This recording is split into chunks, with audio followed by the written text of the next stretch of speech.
Hi, I'm Susan York and my story, Gaia's Breath, is included in the anthology Strange Days. The inspiration for this story came from someone who's in the public eye. I wondered how they'd be seen in the future, how their tale would be told. That got me to thinking about a society, a future society, and I wondered how storytelling would take place if a section of that society had no books. So, I'm going to read you a section which is a little way into the story, and here we go.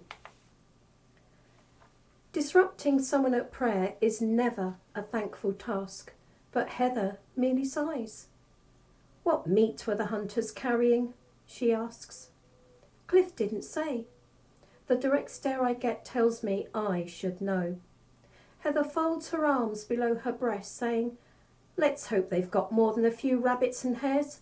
There's plenty of wildlife now, but it won't be long before it's as scarce as before. Scarcer, maybe."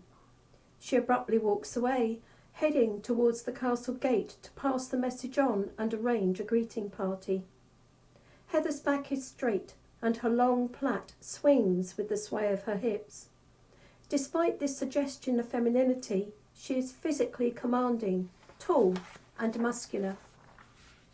Heather is right. Although the land to the east is full of game, like the farmers, it is fleeing and dying. Around the fire, our hunters tell of dead animals, blistered bodies and makeshift graves as they draw near the road leading to the coast. Cliff is on the observatory tower, not just to watch for strangers and returning hunters. He's there to alert us when the threat draws near. Problem is, we have no idea what the threat is. Fern smiles as I enter the square cell which is my home. It is one of a few corner rooms which are big enough in the prison complex to house a family. Once the rooms and corridors were painted cream. They would have reflected the sun when it streamed in through the tall arched windows at each end of the building, through the smaller windows in each cell. The black wrought iron staircases between the floors would have gleamed. Once the prison would have been full of light. Now most of the paint has flaked off, revealing dull grey stone beneath. Curved iron staircases are tinged with orange rust.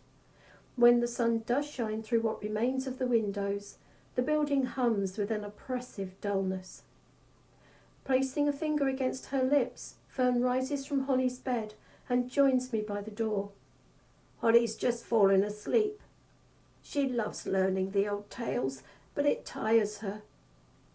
Fern glances at my daughter and smiles affectionately. Her face crinkles into deep lines. Fern longed for a child of her own, but that time is gone, and she has chosen Holly as her successor. "Cliff and I are grateful you're teaching her." Fern grips my arms with firm hands and pulls me into the narrow corridor. "She must live. Without a storyteller, the old tales will die. Bring Holly to the fireside tonight.